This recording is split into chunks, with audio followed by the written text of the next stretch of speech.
Kanto Sabal da yum mai thakibagi thaudok aduda chenaba oiramgani haina chingnaba myoi kun numit adumaktada faki akoigi manungda ahumdi makha taba wahang pahong chathanaba phajinduna thamli haina Home Minister Govindas Konthauzamna phongdorakle wafam asing ase Manipur Driver Association na Thoubal amadi Bisnupur District ta pung kunmari mathau taugadaba ambulance ani district ani asigi SP singda sinabagi thauramda mahana phongdokhibani Mantri Pukrida Laiba Civil Secretariat Ki Ministerial Block Umangda Pangthokiba Thoramaduda Home Minister Govindas Konthauzamna hai Kanto Sabalda Yum Taruk Mai Thakibagi Thaudok aduga mari lainana mafam aduda Manipur Police amadi CRPF ki ahenba personal sing thamkhre Yum Mai Thakiba numit adumaktada lengaki maikeidagi paikatfam thokpa thabak khudingmak paikhatki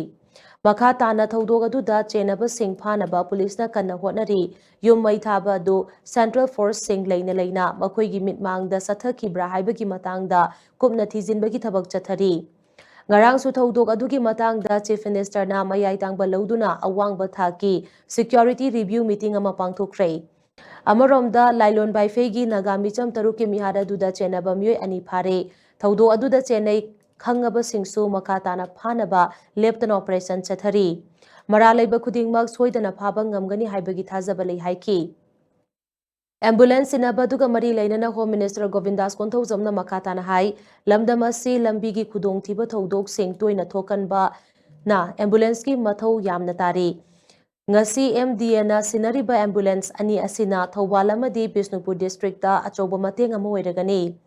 Manipur Drivers Association na paikhalakliba thabak asi singthaningai ni makoina paikhalakliba thabak thoram sing asida lengaki maikeidagi pangba yaba mateng khudingmak panglagani haina su mahakna makatana phongdokhi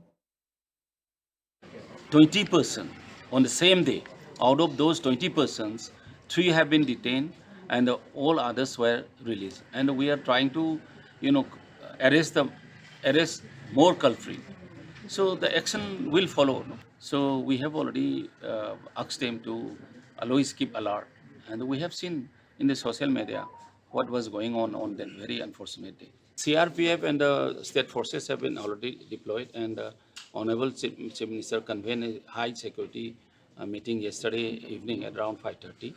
and we are going to deploy more security forces over there. We have already arrested 2 culprits, and the more are being arrested very soon, and our operation to nab all those culprits is continuing. Hopefully within 2 days we'll be getting more arrests of those culprits.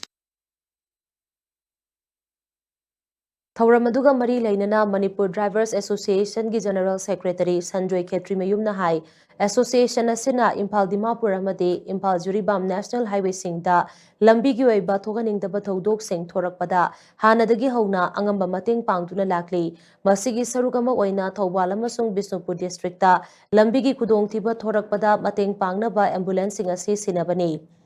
Ambulance sing asina ana ayek asogapan sing pukhatlakpada association asigi maikeidagi sel amata lauroi haina sumangna makatana phongdokhi ngasigi thawram aduda Art and Culture Minister Khuraizam Loken Commissioner Home Suman Singh Manipur Police ki IG Temthing Asangwa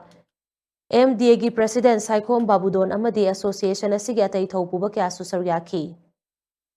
Tholai accident mayam sida akoina office tagi phammaga akoina salaga mafam duda akoina moibu ambulance na akoina moibu pick up to banga bege koida khudong sa da basi mayam lebna maram moraga ahambada any accident ma tawba kanda report lai je police ta hana la parina gari jing jibo akoina police ki mafam da khusin na charaga de haiba accident jing jidagi mi hobe punchi bu akoina kanbangam ja bage akoi khudong sa wadam phangadra haibe gi madugi wakhalon ado da akoina Bisenbo SP ki khuthang amasu Thoban district akoi SP ki khuthang da ambulance gari ne chu akoina Manipur Driver Association Shinazabani.